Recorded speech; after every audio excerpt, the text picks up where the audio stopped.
পাপীদের জীবন নিরাপত্তাহীন হয়ে যাবে।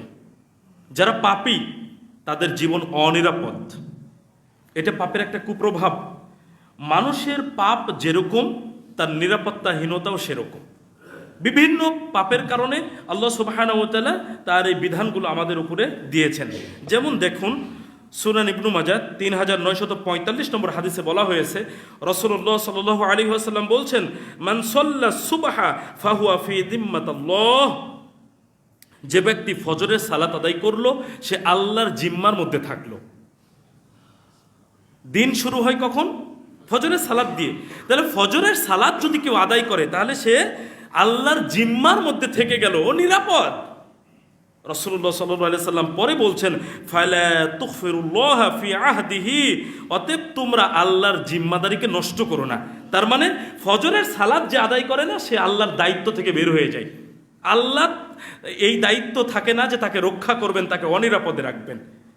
তাহলে বুঝেন, ফজরের সালাত আদায় না করার মাধ্যমে আমরা অনিরাপত্তার মধ্যে চলে যাচ্ছি, নিরাপত্তাহীন হয়ে যাচ্ছে। না, আল্লাহ যদি আমাদেরকে নিরাপত্তা না দেন, পৃথিবীর আর কোনো কিছু কি আমাদেরকে নিরাপত্তা দিতে পারে?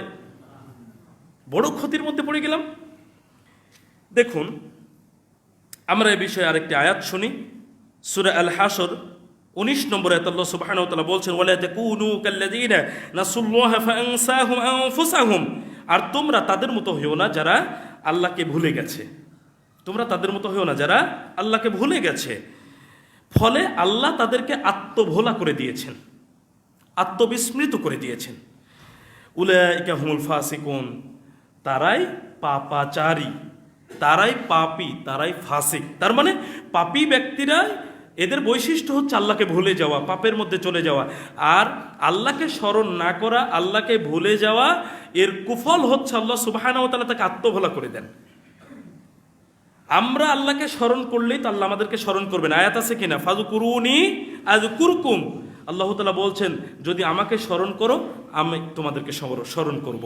তাহলে আমরা স্মরণ না করলে আল্লাহ আমাদেরকে স্মরণ করবেন না। তা আল্লাহ যদি কোনো ব্যক্তিকে ভুলে যান তাহলে তার নিরাপত্তাটা আর কে দিবে? আর একটা হাদিস আমরা এই বিষয়ে শুনব। সুনান তিরমিজি 1330 নম্বর হাদিস, রাসূলুল্লাহ সাল্লাল্লাহু আলাইহি ওয়াসাল্লাম বলছেন, ইন্নাল্লাহা মাআল কাদি মা লাম ইয়াজুর ফাইযা জারা তাখাল্লা আনহু।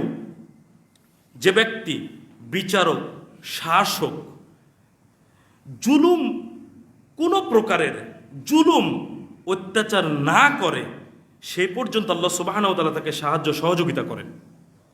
কোনো বিচারক, কোনো শাসক যতক্ষণ জুলুম করবেন না, অত্যাচার করবেন না, ততক্ষণ কে সাহায্য করবেন? আল্লাহ সাহায্য করবেন, আল্লাহ সহায়তা করবেন। আর যখনই সে জুলুম করে ফেলবে, কোনো রকম অত্যাচার করে ফেলবে জনগণের উপরে, মানুষের উপরে জুলুম অত্যাচার করবে, তখন আল্লাহ সুবহানাহু ওয়া তাআলা তাকে পরিত্যাগ করবেন। পরিত্যাগ করবেন মানে তাকে সাহায্য করবেন না। তাহলে কে সাহায্য করবে? ওয়ালা জিমাহু শাইতান, শয়তান তাকে জড়িয়ে ধরবে। শয়তান জড়িয়ে ধরলে আর নিরাপত্তা কোথায় থাকে?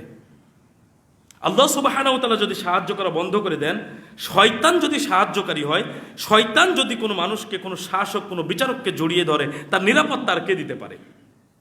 আমরা এই হাদিসগুলো এবং আয়াত থেকে এটা জানতে পারি, বুঝতে পারি যে আমরা যদি পাপের মধ্যে নিমজ্জিত হয়, পাপের কুফল হিসেবে আমাদের উপরে যে প্রভাব পড়বে সেটি হলো আমরা অনিরাপদ হয়ে যাব, নিরাপত্তাহীনতায় ভুগব। সুতরাং এটা মানুষের জন্য খুবই ক্ষতির একটি কারণ নয়।